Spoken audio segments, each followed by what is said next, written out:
আপোনালোকক গোলাঘাট জিলাৰ প্ৰাদেশিকৃত মধ্য ইংৰাজী আৰু নিম্ন প্ৰাথমিক শিক্ষক টিউটৰ সংস্থাৰ তৰফৰ পৰা সাদৰ সম্ভাষণ জনাইছোঁ। আজি আমি 5 ফেব্ৰুৱাৰী তাৰিখটো চৰকাৰে কৰা আমাক প্ৰতাৰণাৰ বাবে আমি প্ৰতাৰণাৰ দিন হিচাপে আমি কৰ্মবিৰতি পালন কৰিছোঁ। কিয় আমি প্ৰতাৰণাৰ দিন হিচাপে কৰ্মবিৰতি পালন কৰিব লগা হৈছে, তাৰ কাৰণ হৈছে কি, আমাক যোৱা 2021 চনৰ 5 ফেব্ৰুৱাৰী তাৰিখে অসম চৰকাৰে প্ৰাদেশিকৰণৰ নামত টিউটৰ সজাই আমাক অৱনমিত কৰিলে আৰু তাৰোপৰি আমাক সামান্য মজুৰি প্ৰদান কৰি আমাক সমাজত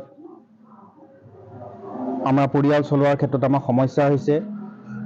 তেনেধৰণে আমাক পানীত হাঁহ নচৰা হৈছে আমাৰ শিক্ষকসকলৰ, সেয়েহে আমাৰ বিশেষ সমস্যা হৈছে।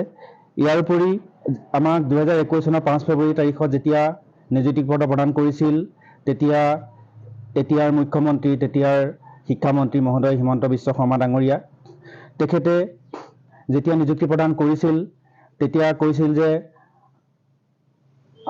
নিযুক্তি গ্ৰহণ কৰাৰ পাছতেই আপোনালোকে যিসকলৰ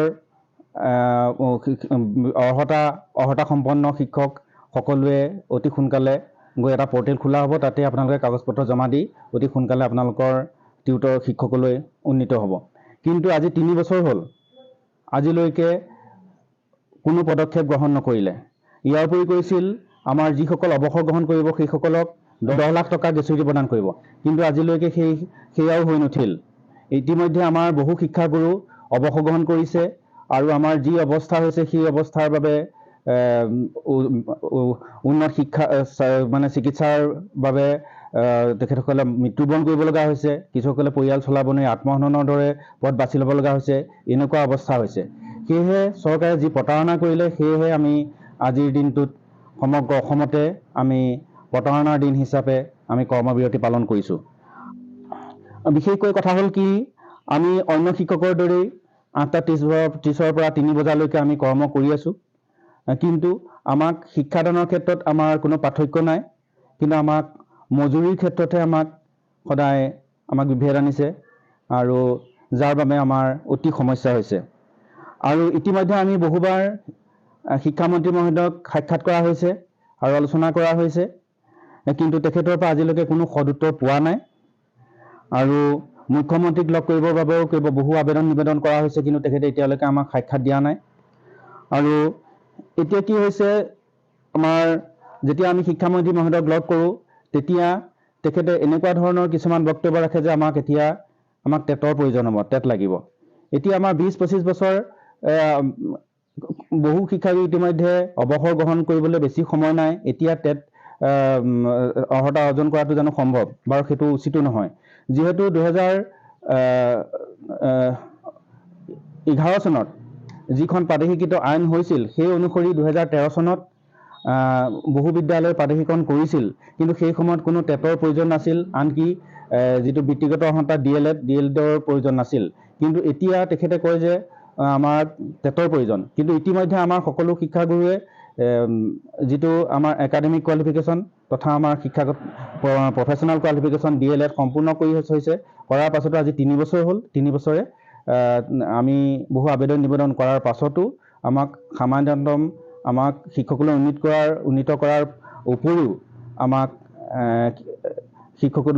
কৰাৰ উপৰিও আমাৰ সামান্য মজুৰিটো আমাক বৃদ্ধি কৰা নাই। ইতিমধ্যে যোৱা আমি 30 জুলাই তাৰিখে শিক্ষা উপদেষ্টা ননীগোপাল মহন্ত দেৱৰ লগত আমাৰ আলোচনা হৈছিল, তেখেতে আমন্ত্ৰণ জনাইছিল।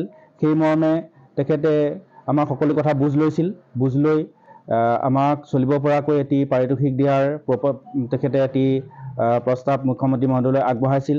সেই মৰ্মে আমাৰ ইতিমধ্যে এটি ফাইল আমাৰ ডাইৰেক্টৰ অফিচত ইতিমধ্যে আছে, কিন্তু এতিয়া আমি জানিব পৰা মতে আজিলৈকে সেই ফাইলৰ কোনো কাম হোৱা নাই। সেয়েহে আমি চৰকাৰৰ প্ৰতি আহ্বান যে যাতে আমাৰ চলিত বিধানসভাৰ অধিৱেশনতেই যাতে আমাৰ সেই ফাইলৰ কামখিনি আগবঢ়াই নি আমাক যাতে চলিব পৰাকৈ মজুৰিটোও প্ৰদান কৰে, তেতিয়াও আমি কিছু সকাহ পাম।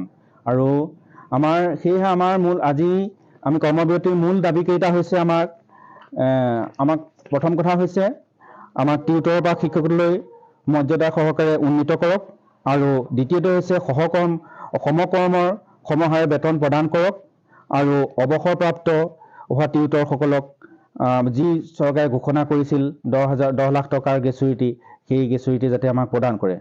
আৰু ইয়াৰ উপৰিও আমাৰ আৰু এটি বিশেষ সমস্যা হৈছে আমাৰ বিদ্যালয়সমূহত যোৱা মাৰ্চ মাহৰ পৰা মধ্যাহ্ন ভোজনো কৰ্তন কৰিছে। মধ্যাহ্ন ভোজন কৰ্তন কৰাৰ পৰা আমাৰ বিদ্যালয়সমূহত বহু ছাত্ৰ ছাত্ৰী আছে।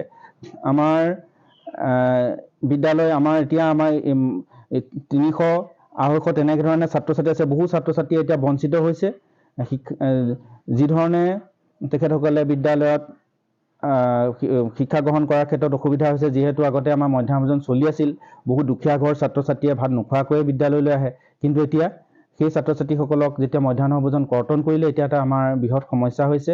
সেই চৰকাৰৰ প্ৰতি সেইটো আমাৰ আহ্বান যে মধ্যাহ্ন ভোজন প্ৰদান কৰক, বা আমাৰ যিবিলাক বিদ্যালয় সম্পূৰ্ণ ছাত্ৰ ছাত্ৰীয়ে বা সকলো দিশতে একোখন উপযুক্ত বিদ্যালয়, সেই বিদ্যালয়সমূহক যাতে আমাক এখন পূৰ্ণাংগ পৰ্যায়ৰ প্ৰাদেশিকৃত বিদ্যালয়লৈ উন্নীত কৰক, সেই আমাক চৰকাৰৰ প্ৰতি বিশেষ আহ্বান।